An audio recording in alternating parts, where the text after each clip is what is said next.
this is something you should be doing with your admins. They're high S's, high C's. They need that praise. They need to know, hey, you're doing a good job. You're hitting the mark. You're not hitting the mark. They need that kind of stuff as well. Sometimes we're really good about recognizing our agents for these things, but not our admins.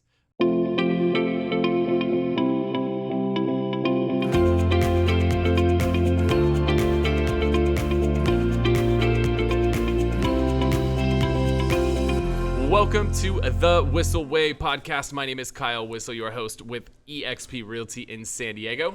My name is Bryan Koci, Media and Marketing Director with the Whissel Realty Group here in San Diego. So the goal of our show is to give you the tools and techniques that you need to go out there and crush it in your business, whether that be mortgage, real estate, or really any other type of business out there. The way that we like to do this is to answer the questions that you have for us. If you have questions, best way to ask them is go to thewhisselway.com.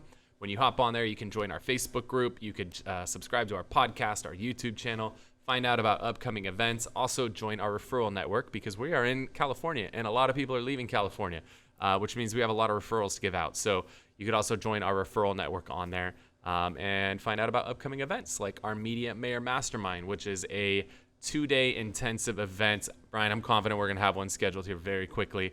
So a 2-day event where we go super deep into video, and Bryan and I share everything we've learned over the last 5.5 years of creating thousands of videos together and condense it into a 2-day masterclass to give you everything you need to crush it in your video skills. Yes. Yeah. And I'm working on, we're doing it online right now. We do in person and we're doing an online one for our first time ever. So I'm already today working on stuff for Wednesday. I love it, dude. Well, let's get into it. What is the question for today? This question is going to be fun for you. This is from, speaking of our mastermind, this is from Christy Hall-Reese, who is in our event. She says, I have a great admin and want to keep them happy. What is your raise and bonus schedule? Do you tie bonus to production or profitability? What else do you do to ensure they stay with you? You just give them a lot of ice cream. Yes. And a lot of catnip. I don't eat the catnip. I have cats. I don't want people to listen to this for the first time and go, does this guy like snort catnip? No. I have 2 cats. I'm the weird one. I get it. So, carry on. He has pigs and I'm weird. All right. So you hit a lot there. Let's break it down piece by piece. So what is your raise and bonus schedule? So here's the biggest mistake I see real estate agents make when they're hiring admins. They're admins for a reason. They do not want to be on commission 9 times out of 10. There might be 1 out of 10 that actually wants to be on a commission type plan, but you've got to get out of your own way. What I'm talking about is we get in our own way because we're in an industry where we are paid purely on commission, and we assume that everybody should be paid like they're on commission. But people are admins for a reason. They don't want to be on commission. Admins like stability. They like consistency. If you look at your disc profiles of your admins, very rarely are you going to find admins that are 99Ds and 99Is like a lot of us realtors are. I'm a 99I. Yeah, but then you're like a 162 S and C. Like your D is very, very low. The majority of your admins are going to be very, very high S's and very high C's. And that's a good thing. That's what makes a good admin. When you have those types of people, they don't want volatility. Like when we have these months, like my admins that do my financials, and we'll have a month where we'll net, like 100, 200 grand. And then we'll have a month where I lose 100 grand. And like, to me, it isn't even, I don't break a sweat. Like, it's not a big deal. I don't care. I understand there's ups and downs. Yes. But I don't break a sweat when I lose 100 grand either. But my admins, they're literally freaking out for me. Like, it's not even their money and they're freaking out. They're so uncomfortable by it.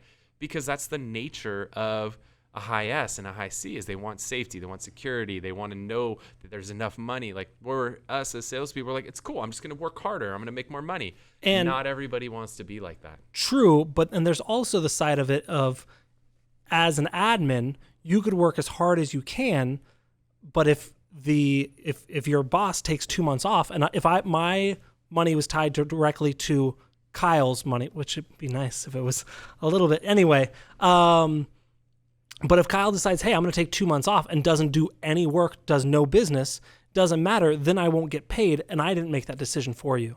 So there's a little bit of that in there too. Right, or like COVID, right? Like we're just coming out of COVID now.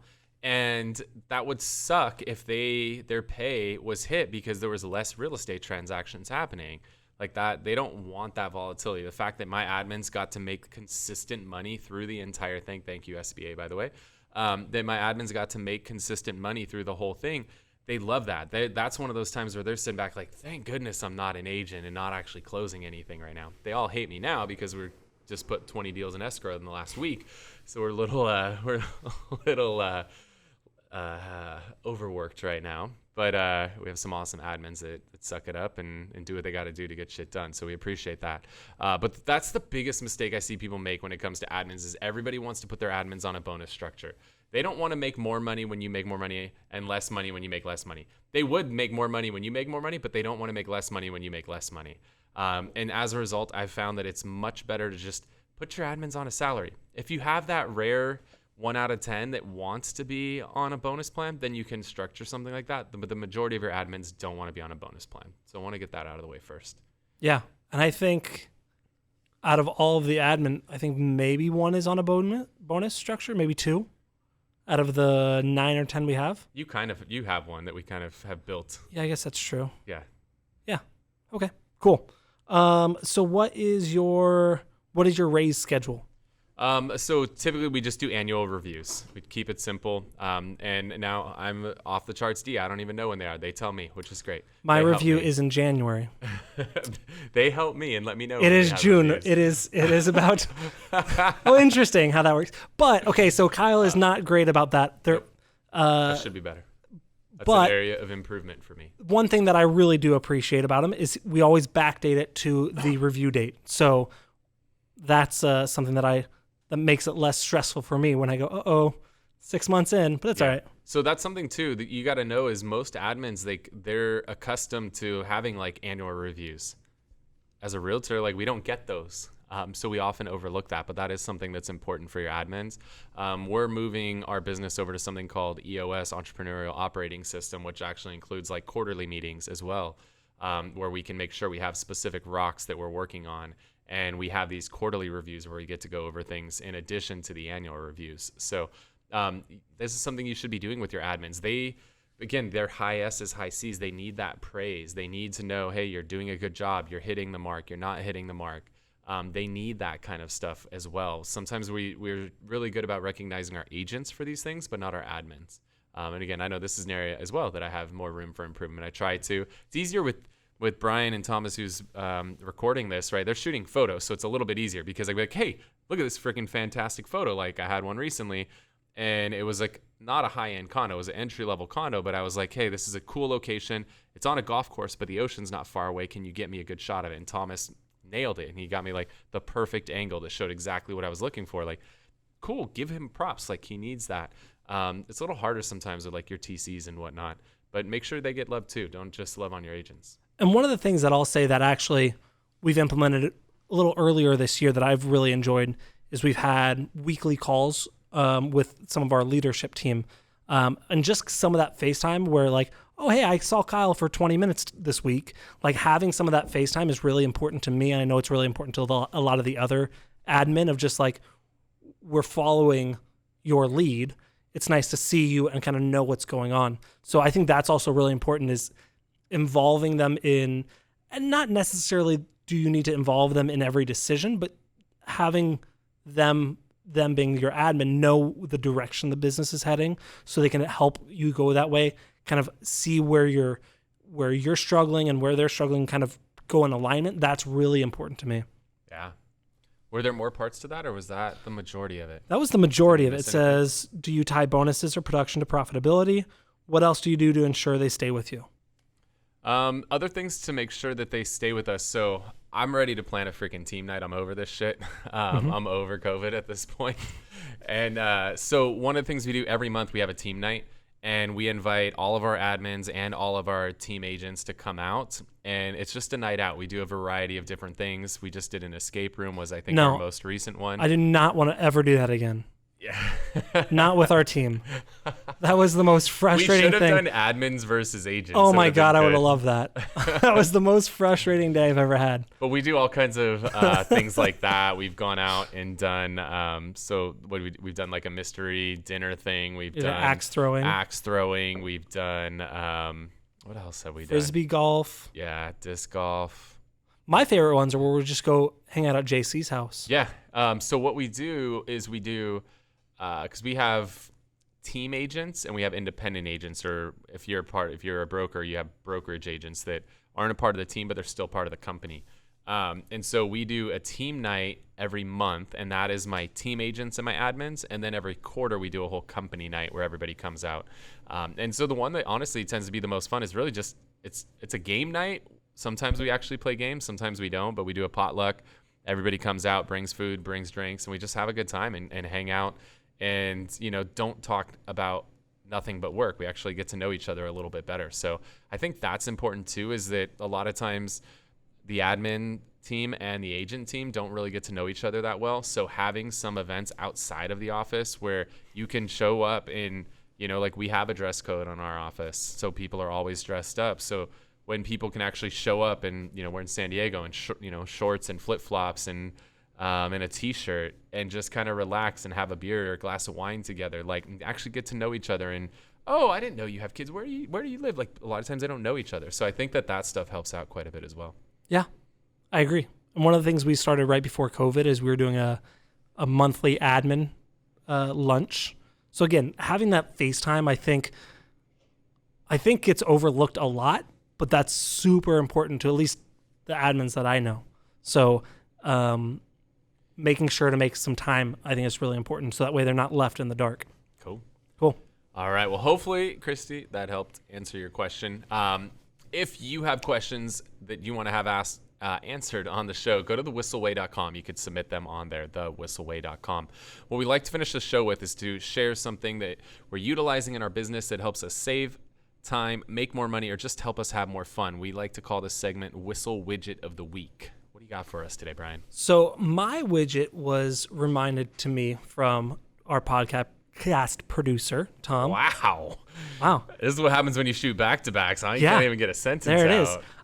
And it's not necessarily the most cost-effective, but it's a great way to tool, but it's a great way to differentiate yourself. And what I'm talking about is using moo.com, M-O-O, and I like them for their business cards. Tom just got some stickers that he's using for his equipment. I really appreciate their business cards. The thing that's really cool about them is you can put, I think it's, don't quote me on this, it's either 25 or 50, or at least it used to be, different images on the back of your cards. So if you order 400 business cards, you can have 8 of the same back, and then rotate them through. So this is great. As a photographer, I used it I'd put wedding stuff on the back. I would put family portraits. I would do all sorts of different photos. So that way I'd have a stack of business cards, and someone says, oh, I want some family photos. I look at the one that does the family photo on the back, give it to them, and instantly it's cohesive. I'm not showing them a picture of an airplane, and they're like, well, it's not what my kid looks like. So I think it'd be also really cool if you do that with your real estate cards. You can either do different cities, the El Cajon sign, the Santee sign. You could do things like, maybe just have some with houses, some with condos. And so, I'm thinking about selling my condo. Boom, they don't see a $4 million mansion in Beverly, $4 million shit show in Beverly Hills. But, they see something that coincides with what's connected with them. So moo.com is what I like. Cool. All right, the one that I've got, a lot of people use a system called Google Forms, which is cool and it's free and it's easy to use. The problem is I think it looks like shit. And you make a form in Google Forms with 3 questions, and it requires you to scroll down the screen 3 times to even see all the questions. So I'm not a huge fan of Google Forms. So we found a different form system that has tons of flexibility, very, very easy to use, but has a lot of customization available. And the other thing that I really love with this system is that it allows you to have people upload documents into it. And so this system is called Cognito Forms. And what I love with Cognito Forms is we use it for an offer submission system. So if we have a new listing, we put a link on the MLS, And when people have offers to submit, instead of emailing them or texting them over to us, or not texting or faxing them, because there's still agents that want to do that, they upload everything into a portal, which is really cool. And that portal is a Cognito form, and they go in and they put all the pertinent details, price, financing, concessions, contingencies, all of that stuff. And I get an email and it tells me everything right there on one page. I could see it all. I don't have to open this offer up and sift through the 62 pages of bullshit that you sent me that I don't need. I have all the details that I need right there in front of me, which makes it very easy. And the market's getting super hot right now. I might have 5 offers, 10 offers, 20 offers on a property, automatically puts everything into a spreadsheet, makes it very easy to share it with my sellers. So we're using it for stuff like that. We're using it for showings right now, where buyers have to upload a copy of their pre-approval letter and in California, their property entry disclosure that's required for COVID right now. So we have it set up where they just go to this page, they put in what time they want to see it, upload the forms, and then we schedule the showing automatically for them. So instead of having to go back and forth to get all these things to allow them to schedule a showing, we can require that stuff up front. So you could come up with a variety of different things. When we have a new listing, we have a form the agents fill out, goes to our listing manager. We use it for a ton of other things in our business. So cognitoforms.com is a pretty awesome system. It's Google Forms, but on a whole nother level. It's way cleaner. And I could have something that asks 10 different questions and it's all on one page, no scrolling required. So it's a lot less intimidating to people that are super high Ds like me. Is it free or is there a paid version? Both. They have a free version and a paid version. So if you're going to go heavy and start using it a lot, you'll want to get the paid version. But if you just need to use it from time to time, they have a free version that'll work for you really well. Yeah. So hopefully you guys got a lot of value out of the show today. Again, if you have questions you want to have us answer on a follow-up episode of the show, go to thewhisselway.com. Join our Facebook group, subscribe to our podcast, our YouTube channel, find out about our upcoming Media Mayor Mastermind events, join our referral network so we could refer all these people leaving California over to you. We would love to make that connection happen for you. So I want to thank you guys so much for tuning in to this week's episode of The Whissel Way. See you guys next week. Wait. Before you leave, I want to share some more tips and tricks that we're using in our business to take it to that next level. Just click right here. And don't forget to subscribe. Click right here.